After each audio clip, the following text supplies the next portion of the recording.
What does it mean for you to be a Frontier CMO? An important part of being a Frontier CMO is having an agile mindset, not being afraid to change, understanding that these moments will come like we're living through right now, probably one of the most disruptive eras we're going to see in our lifetime in marketing, and just not being afraid of that, leaning in and going, okay, here we go. Let's work this out together and bring people with you.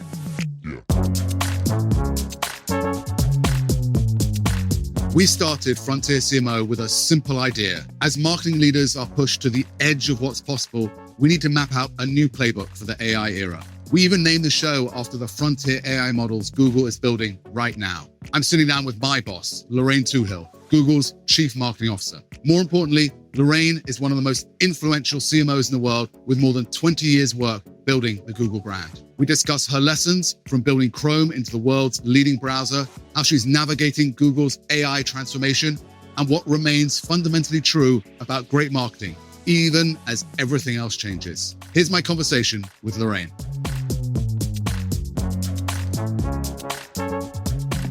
Welcome to Frontier CMO. You've been at Google since 2003? That is correct. Officially the CMO since like 2009 or something. That is a long period of time. And when you think back to those early years of Google, before Google really was the big Google, what was going on? What was it like to be in the room? Well, I joined in London. I was one of the first international hires. Google was very small back in 2003. When I joined in London, there were already maybe about 20 hires and they were all in one room. This is before video conferencing. It's a real startup mode, very different world. What does marketing look like at Google in the early days? What sort of things were you actually doing? This is before large budgets or anything, right? Well, when I was still in Europe, I did a lot of hiring. So building out the teams in the countries and really proud of the team we built. I've always believed country first and having strong leads in each country and strong regional leadership, I think to balance the sort of strength of the mothership back at home base. I was a chief recruiter for a while. We had small budgets. We were very scrappy. I feel like we did a lot. So a lot of it was really focused on showing up and being part of the community, building the brand in each country. So I invented lots of things that didn't cost me much, like Doodle for Google, allowing kids in all the schools to pick a theme and design doodles for our homepage. And we put the winner on the homepage and it was judged by our chief doodler. Got a lot of press, things like that were, scrappy, but actually very visible. We do launch events for each country. I remember once, my first one was in Spain and I didn't have much budget. So I used a nightclub to do the sort of launch event of Google Spain. And then the kitchen caught fire. So it was a bit unfortunate, but the event went fine. Thankfully, no one kind of realized. The kitchen caught fire because the event was so hot. But okay, so note to self: don't do nightclub launches. I'm kind of interested. You came out of European marketing, right, and then you moved to the United States. You've always been fiercely advocate for local insight and knowledge, and not even though you're running a global brand. You just want to expand a little bit on this sort of how you think about this. Well, I think everything happens in a country. I came out of the regions, which I think helps versus joining the company in the head office from the beginning. Obviously, I'm Irish and I've worked in many, many different countries across Europe and then now in the US for the last 17 years. And so I have a very international, very global perspective. I think it's tough when you're a big head office in California. Countries feel sometimes quite distant. So I think I want to be their advocate, be their champion. And at the end of the day, that's where the work runs, it's where the customers are at. So that said, we've had to work hard to get that balance right. And I think just like every other marketing team, really understanding what's the role of global, what's the role of regional, what's the role of local. We probably got to that a bit late and really spent time defining all of that to make sure that the countries felt supported and empowered, that ideas could come from everywhere. Something I really care about is ideas can come from everywhere, that no one should ever feel, look, the ideas are coming from the US. The ideas can come from everywhere. And we've got so much history in shipping brilliant ideas from one country to another. We're seeing that right now with the World Cup, where a lot of the great work we're doing in Brazil or UK or in India or Japan resonates in the US too. It's wonderful because it's great to see, a smaller team do some amazing work that we then take and ship in a bunch of countries. The marketing industry is famous for having pretty short tenured CMOs. At this point, you are one of the longest tenured CMOs in the industry. But you just talked about moving to the US, difficult transition, things weren't quite right, but your bosses, your managers let you run with it. So What was the lesson? What were you telling them? How did you navigate that? One of the things that I often talk about is I never even put my hand up for the role. And so that the first question should always be like, why didn't I? And again, so I always look for people today who are not putting their hands up and I really encourage them, talk them into putting their hands up and at least being considered. But I didn't even put my hand up for the role. And so consequently, like 3 people at the company came to me and said, you're the only person who can work this out for us. Would you please move to the US and do this? I built a very strong, very capable team in Europe. They had seen me in action. They'd seen what I had done in the region. They wanted that globally. And when you're already doing sort of 25, 30 countries, you can go do 45, 50 countries. And that was their logic. And it made sense. And I had their support from day one. Like that support gave me confidence. That support got me to move and take this role on. Without their support, I would not have succeeded. And so that was really important. And they all showed up for me and they were all there for me, whatever you need. And then I also sat down and I thought, well, I've been here 6 years now. I know a lot about this company now. What are the conditions to make me successful? Why haven't others succeeded in this role in the US? There were very many. There were a number of different CMOs. I wrote a list of things that needed to be true for me to go and take this role on. And they agreed to that list. Can you tell us what's on that list? One was, I wanted all the bits of marketing scattered all over the company, under product folks, under sales folks, everywhere, to be pulled into one strong function. I wanted no exceptions because I wanted us to build a strong function. It was less about, I talked about me having confidence. The marketers I inherited, some of them were junior folks who were in the team then, they had no confidence. And so I wanted to build a function that was strong, highly respected, and very confident. And so I wanted it to stand on its own 2 feet and have all of the marketers in the company with career paths and clarity about their roles and all in one team. And so that felt important to me. 2, I wanted to know that when I put a plan together, it was going to get funded, headcount and budget, and that they would be open to that and prepared to fund us. Things like that. They were pretty basic things, but I knew that they would help me be successful.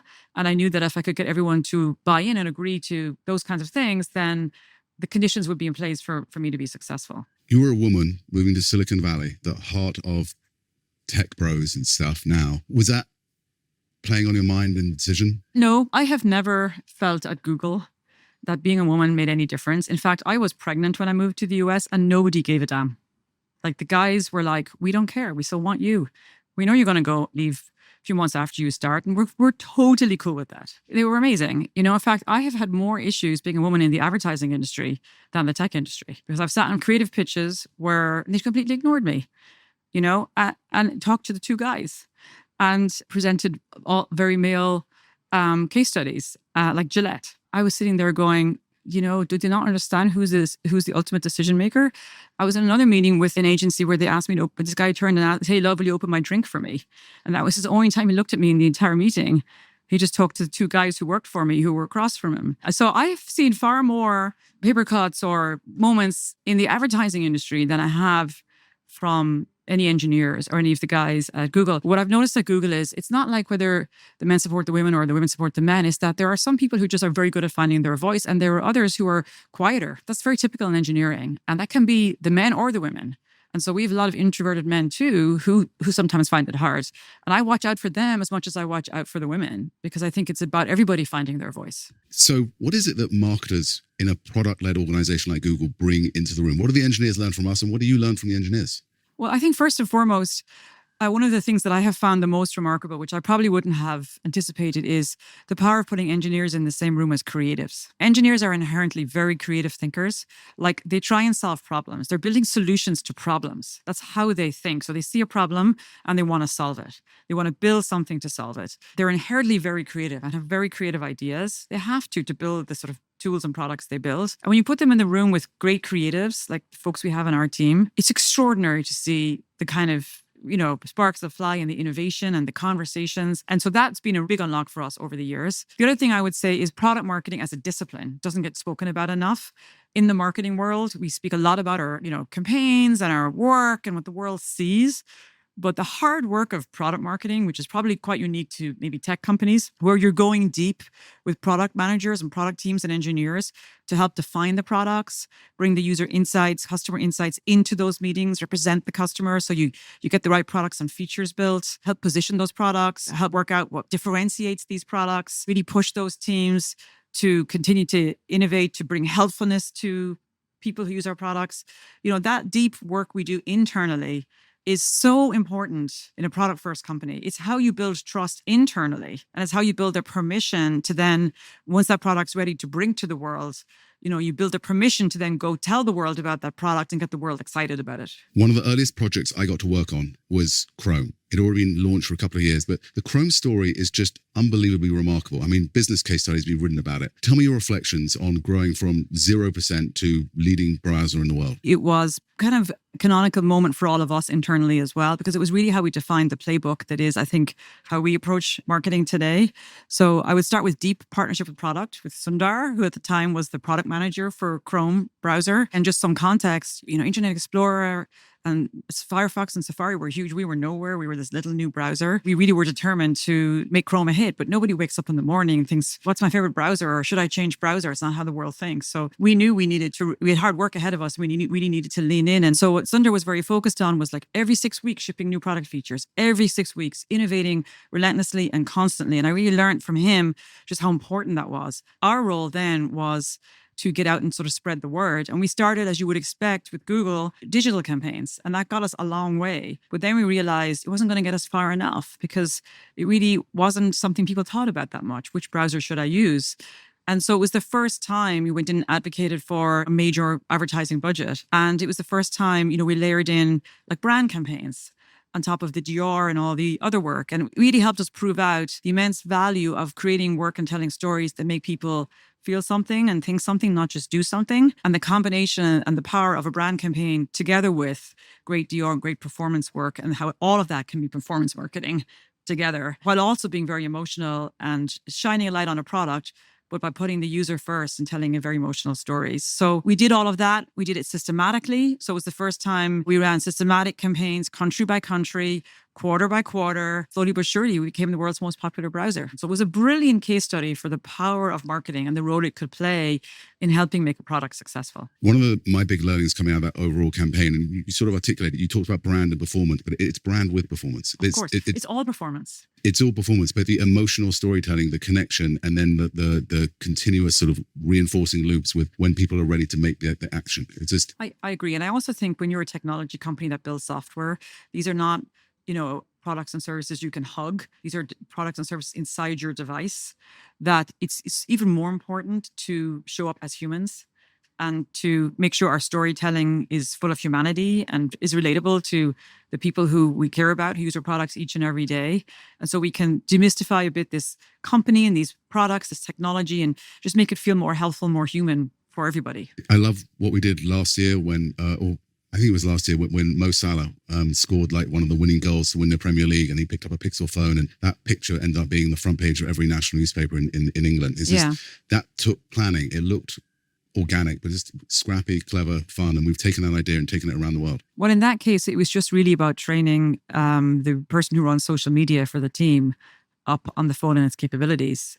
They did the rest. I thought that was very clever, is to train the folks who need to create content for the teams. As you've gone up and down the Quasette this week, has there been a meeting or someone you met with who's like, that was just incredibly productive or insightful? I'm just amazed by the YouTube creators, how they think about marketing, how they think about building their audience, retaining their audience, how they build their brands. I think there's a juxtaposition here at Cannes between a lot of the old guard of marketing, the folks I grew up with, maybe the CMO community and how we've always done things. And then what I would call almost new age marketers. I find it fascinating spending time with some of the creators. They take a very different approach, and you have to trust them that they know how to work their audience, stay in their lane, use their strengths to tell a story their way.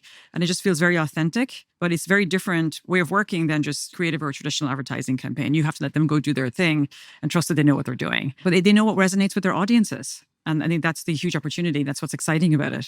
So just talk a little bit more about that, because we say this a lot. Get in the creator's universe. Don't try and dictate to the creator. You're a character in the creator's universe. But the reality is it's hard to let go of the brand, the thing that you've built so carefully. How do you do that? Well, we've made mistakes. We've learned the hard way. So we've definitely been guilty of trying to overscript creators. You really have to trust that they know what they're doing. You obviously want to partner with folks who love your products, who get your products, who use your products, who care about your products. So it's genuine. So if it's authentic to them, then you want to help them understand, what you're excited about your products, and then let them go have at it. Their way, their style, to their audience. Getting that right has been a bit of a journey for us. And I think now you can sort of see when it works, it's amazing. It's almost like you're describing what we're doing with Gemini and AI right now. The fundamentals of marketing don't change, whatever decade we're in, right? Yes. We're on Frontier CMO. What does it mean for you to be a Frontier CMO? Something you and I have always spoken about, which is I care deeply about us being customer zero for the industry. And so if we can be at the frontier, if we can, given where we sit, work with the product teams and the engineering teams, understand the products and features they're building, use them first, be amongst the first to actually try them out. I think there's two things that come out of that. One is we can help make those products and features better for everyone. We're customer zero and we understand what marketers want and we can help make them better. And secondly, we can help people, others in the industry, our colleagues and peers across the industry, adopt them and understand how to use them and learn from, what we're doing. I've always really cared about that. And so I think that's a big part about being a Frontier CMO is you're leading the way for others. You're helping others get there, especially through these tough moments of change. So I think that's one thing.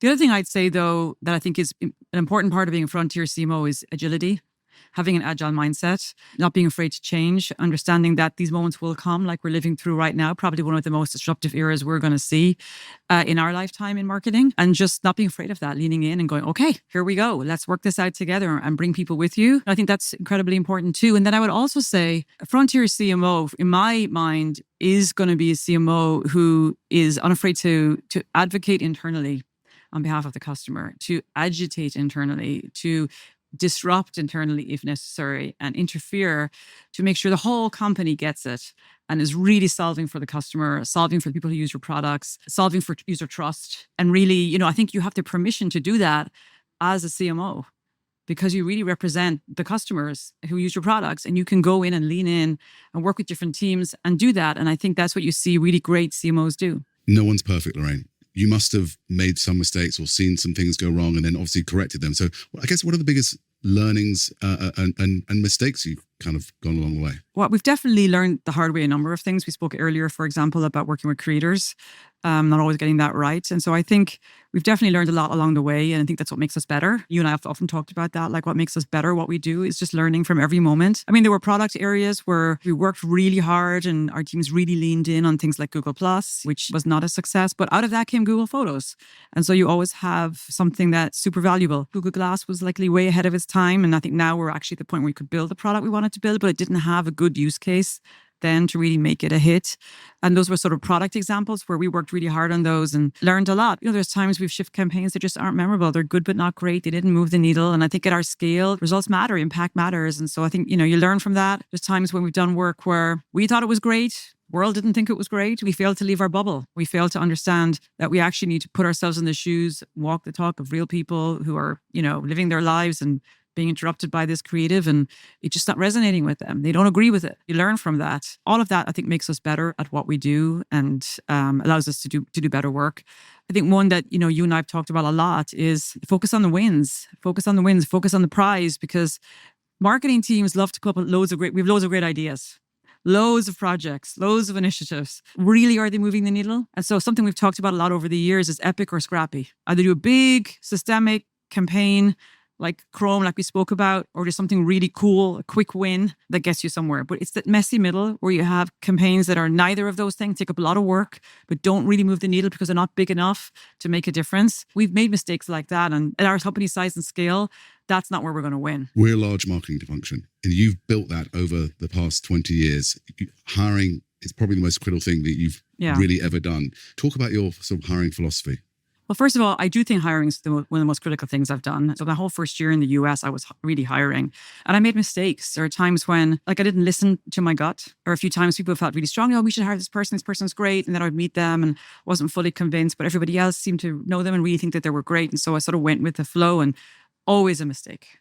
Always a mistake. And so I learned, if I don't feel like it's the right fit, if it's instinctively not there, I shouldn't hire them. There's not a single person in my team today who I inherited.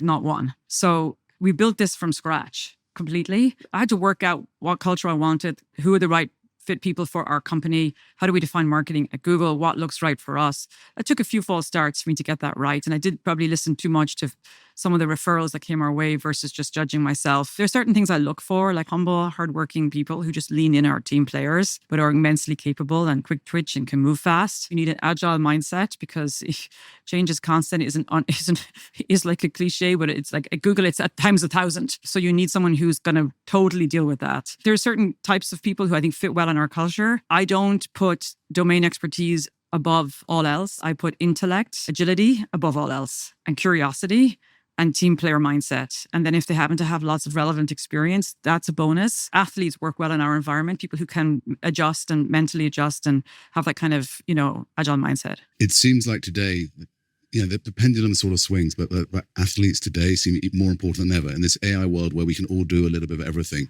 Yeah. Having that 5-tool skill set or whatever it is, it seems like a really important thing for us all to be cultivating. Well, I certainly think people who can pivot to different activities are coping quite well right now because they have to learn. It's a high-speed learning curve. That said, I will say that I think now more than ever, you also need specialists because we're looking at the specialists to define how best we use the tools for each of those activities. Let's just look at our research and insights specialists. They're helping define the research and insights agents that we're all going to use. Our creative specialists are helping to co-create the creative AI tools we're all going to use. Our media measurement specialists are the ones defining how we invest in AI tools for media measurement.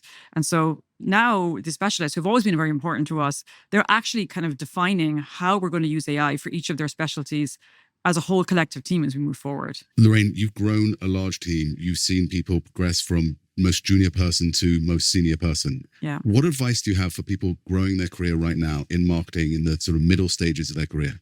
Oh my goodness. I think if I were in that position right now, I would be spending every waking moment learning how to use these AI tools. The opportunity to be a maker and a builder right now and to be developing the superpowers that come with being able to use some of these tools. They totally democratize marketing. You can be a creator. You can build a website. I can do those things now. It's widely empowering. And so I think that's the number one thing. I think also many people who are in early stages of their career, they're too fixated on getting promoted, the next step of the career ladder. It's overrated. I always try and encourage our folks to think of a place like Google, for example, or your career. It's more like a jungle gym versus a ladder. Like sometimes it's actually better to just go into something completely different because what you learn is what matters. And that's what broadens you and gives you all this depth of experience. It's just trying out different roles, trying on different hats for size versus focusing and obsessing about how to go up a ladder or get promoted or take on a bigger job. And always keep learning. Like I find very interesting. A guy I used to work with in the early days of Google, Jonathan Rosenberg, he used to start meetings by grilling us all and saying, what's our earnings? What's the price of buying an AdWords ad? What's our margin? He would grill us on the company numbers, and it's remarkable how few of us knew them. I really encourage folks today, understand the business you work at, listen to the earnings calls, go to the strategy meetings, hear the leaders speaking, go to the town halls, really understand the fundamentals of the business. It's amazing that not everybody does that. It's amazing. You've said that for a decade and a half that I've worked with you. It's also very apparent when people haven't. Yeah, and it's the context. The context helps you do your job better as well. Like having that full context, understanding the product strategy of the company, understanding in our world OKRs, objectives and business results. The company, we publish our OKRs, our objectives and key results everywhere, every year. People can see them, they can read them, they can see what the priorities of the company are, and aligning to those. Like it's just sensible. Obviously, AI is still the talking point up and down the Croisette. We've been on our own AI transformation journey in marketing. How do you think it's going? What are you learning? What's making sense to you? It's definitely the topic of the week here in Cannes, and not surprising yet again this year. I do feel more optimism in the air this year. Yeah, me too. Yeah, great. A little bit less fear, more real. And I think a little less theory and a little bit more real. People are actually getting hands-on. They're doing things. They're on their way, like us. And I think we're in the messy part of this journey. In the early days, the last couple of years, been letting the team come up with lots of great ways that AI could make a huge difference in the work they do. That's led to a lot of great, really cool little AI tools and features. We see great wins in areas like media and measurement. I think almost 2/3 more of our media is now enabled by AI in very different ways. Same for our measurement. Scale content production is a win for us, allowing us to get campaigns from one country to 50 countries in days versus weeks. Translated beautifully and correctly, even voice. Which is very exciting. Research and insights is an area where we've made huge progress, data analytics. So we're seeing a lot of progress where we now have AI tools, agents that can do work for us. Gemini Enterprise is a huge unlock for us now, which is very, very exciting, allowing us to sort of have a whole suite of agents that we can use for our team. We've work to do in these point solutions talking to each other and it feeling like more of a process where we can carry work across from point solution to point solution. And that's not there yet. And so I think that's an area where we really need to make progress and have it all be in one ultimate sort of marketing hub. Yeah. I can go into or you can go into and anyone on our team can, and they can, whatever they need to do, they can do it all in one place and it's all interconnected and it just magically works. And that's the dream, which which we're building and we'll hopefully get to. That is sort of the next wave of this, right? I think we built a lot of AI in silos, found point solutions, had a lot of impact gains along the way, but we haven't connected it across everything. But it's coming. And I will say there's a few things like I think the productivity wins are also exciting. We don't talk enough about that. We talk a lot about the marketing process, but actually the everyday productivity wins is probably what's actually affected my life the most. And I think a lot of folks in our team is summarization of emails, auto draft of responses to my emails, AI inbox, using a Gemini Spark, which can set up lots of work processes and workflows for me. That everyday productivity, I can create slides. I just ask for what I want and it creates it, and you need a little bit of tweaking, but it's really good. They were at the early days of that. As all of that gets better, that everyday productivity, I think is a really important bucket too. And then I would say impact. We're seeing a greater return on our investment. Applying AI to our media spend, applying AI to our measurements, we can optimize and learn more. The opportunity there is immense. We're already seeing, up to 20% upwards, better return on the same investment. I think there's more there, which is very exciting. It is always slightly crazy. You turn up to a meeting and you have prototyped and read all the materials and said, I've got this idea, and this idea. Like, you're doing the work of the marketing team in your preparation. And it's you using the tools in your day-to-day. Well, I think NotebookLM is amazing. So that to me, my advice to anybody who's just starting this journey is just start by playing with NotebookLM. I think you've said this too. That's what I did. And I can put in, I'll have a 70-page pre-read before some meeting and I'll put it in NotebookLM, summarize it in 2 pages. I'll then ask NotebookLM, what questions should I ask? What would you critique in this? It's just amazing. And I found it really, really helpful. It's the most remarkable, transformative product. It really is. Yeah. Lorraine, you work incredibly hard. I see that every day. Do you ever secretly think, could I just slow down for a minute? Yes. I'm beginning to feel strongly about slowing down a little bit. As we spoke about, I've been 23 years at Google and over 30 years more in this industry. I've loved almost every day of it. This newest phase is very exciting. Why do I stay? I stay because of the amazing people I get to work with who blow my mind every single time I show up and spend time in a room with them, be it our folks in our team or be it the extraordinary intellect of the AI researchers or the engineers, but it's also the curiosity. I love to learn, this lifelong learning. And this current phase, it's on the back of a few years of learning cloud. It's on the back of a few years of learning hardware. We had to learn hardware. We've gone through mobile. Think of all the different chapters we've had to go through to learn entire new worlds. And now we're learning this world of AI. And I just think it's very exciting. So I get a kick out of thinking, what's the future going to look like and helping craft that. It's wonderful to be able to craft the future and to bring the team along and to get the team excited about that. As long as I feel like the work's exciting, the people I work with are people I want to be around, they're like family, and we do really good work in the world. Like, we're helping an awful lot of people every single day, be it small, features they use that give them 5 minutes back in their day, be it digital skills we give them, or be it features that help small businesses and large businesses thrive and survive. I genuinely believe we're doing a lot of really, really important work also. So all of that really motivates me. And so as long as I feel I have all of those conditions, I show up ready to roll. You use the word resilience a minute or two back, and I've seen you go through some incredibly challenging personal health issues. Yeah. And when you have a large team, things come up, and I have sent many people diagnosed with significant cancers to you to consult with you because you've gone through your own journey with cancer. I've definitely become a little bit of the go-to person, the go-to cancer chick at Google, which has been interesting and its own whole journey. And sometimes it's hard because you sort of want to try and park that side of you. But of course, it's extraordinary. It even happened today where I'm speaking with someone who's been through it. And it happened last night where I was speaking with someone, both from the industry, who've been through it. And it's just a bonding experience when you've both been through this journey and you're in the Cancer Survivor Club. And of course, I've lost extraordinary friends to it, like Susan Wojcicki, one of my closest friends at Google in the world. And I see the tragedy it is. I'm just one of the lucky ones. I say that every single day, to have had a serious and rare cancer, not a garden variety. Of course, you know me. I do nothing the normal way. So if I'm going to get cancer, I'm going to get a serious and rare cancer. There's no proven path for it. I was just very, very lucky. We caught it early and I was operable. Everyone else I've met with this cancer has died. Every single day I wake up going, right, no matter how crappy this day goes, I am here and I am healthy. It's a gift. So it's tough to go through it. It is a club you don't want to be in. But it is also a gift in that you really appreciate so much more of life and the things that matter to you, your family, your friends, and being in these extraordinary places, these extraordinary experiences. And there's no doubt also it puts things in perspective. I was likely a workaholic before I got sick. Many of my closest work colleagues kind of staged an intervention when I came back. I got some great advice, including from Sundar, my own boss, who was very much like, pick 3 things that really matter, let your team do the rest. Be more of the chairwoman of marketing, not the COO and all the details. Take care of your health. This is a marathon, not a sprint. I got a lot of great advice, and I think I did learn the hard way to work more healthily to have some balance in my life and to put things in their box and have a sense of prioritization in my life, which I think is healthy for everybody. That resilience has come through, and it's why you're obsessed by your sleep, right? Yeah, I'm obsessed. One of the things I've learned is that I need sleep. I need a lot of sleep, and I'm proud of that fact. And it's very important for me to get my sleep. And I know that I feel much better when I do. I find that I can stay centered through all this craziness and the complexity of the job and all that we do by having some of these tools in the toolkit now, be it nature, be it a little bit of meditation, be it good night's sleep, be it a healthy diet. And I think they're really important.